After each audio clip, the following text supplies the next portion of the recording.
Fury bubbling over in Guangdong province. Riot police charged into a factory town crowded with migrant workers after thousands torched government buildings and smashed police vehicles. It all began after security forces pushed a pregnant woman to the ground in a Friday sweep when they were trying to clear the streets of hawkers or street vendors. The uprisings have been dominating the headlines. The Arab Spring has turned the Arab Summer. I'm joined by Lawrence BRAHM, founder of the Himalayan Consensus Institute. We'll talk about the Himalayan Consensus in a second. Lawrence, great to have you in Hong Kong. Great to have you on the show. Bernie, what's going on in China there? I mean, the Chinese must be, the authorities must be very nervous. Well, of course, you have very high inflation right now, and you have high labor costs and high costs of living. So you have a stress bubble. And when you have a stress bubble, anything can prick it. Right. And this is the main problem. Right. Historically, the Chinese have always been able to put down uprisings because of the sheer, size of their forces. Is this going to be any different in your view? Do you think this will be solved when somebody comes in and pays the food bill? I think they need to put down inflation. That's the core problem. Because if you see a pattern in many of the social disturbances, not only in China but also in the Middle East, there's a number of factors which play in. One, of course, is inflation. The other is lack of jobs. And when these two things come together, the intellectual frustration is added.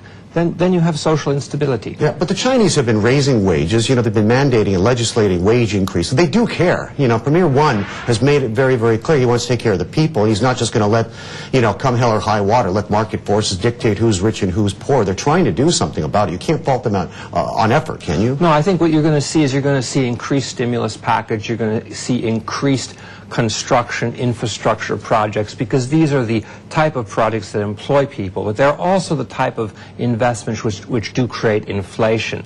And the ability of China to be able to manage this will be very much dependent on its ability to control resources at a proper price.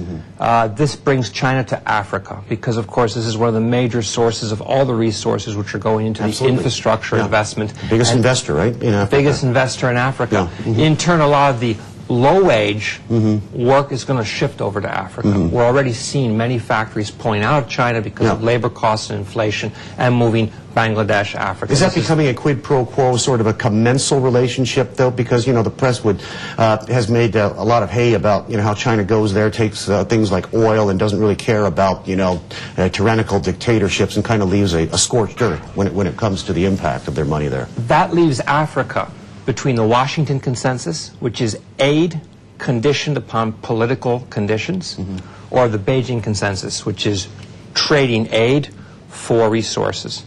And so over the past couple of months, I've been working with a team of NGOs in Africa. We've launched African Consensus, which is really calling for protecting ethnic, tribal, local identity through sustainable business, calling for changes in the financial structure to support grassroots businesses, and those businesses in turn give back to the community and protect the environment. So China's coming to the table. They're waking up. They're smelling the roses and realizing it's not a one-way thing then. That's going to be the challenge for them. Okay. And finally, tell me about the Himalayan Consensus. You've been consensus building a lot. We're doing a lot of consensus building. We're looking for alternate models for economic development. The Himalayan Consensus was one that we did up in the Himalayan plateau, again working with grassroots levels, protecting local culture through sustainable business. What we're calling for is not aid, but trade, supporting local businesses that in turn can support their communities. One of the major causes of violence is ethnic strife, or ethnic groups competing for resources. Right. And you've got, okay, so let's go through the list one more time before we wrap up here. You have Washington Consensus, you got the Beijing Consensus, African Consensus, and now you got the Himalayan Consensus. Are we all consensual now? Are we all consensus now? We're going to be moving for a global consensus, and you'll be seeing that launched at the Durban climate change talks this December. Because what is happening is many NGOs, many social action groups are coming together and saying we have to have a new approach, a new reform, a new economic model. Global consensus. All right. That's it. Take it easy and breathe slowly up there on the plateau, okay? I hear the oxygen's kind of thin. Thanks, Bernie. Good to see you, my friend. Lawrence BRAHM, founder, Himalayan Consensus Institute. A final look at how the markets are stacking up today. Adam, we're waiting 4 minutes and 20 seconds.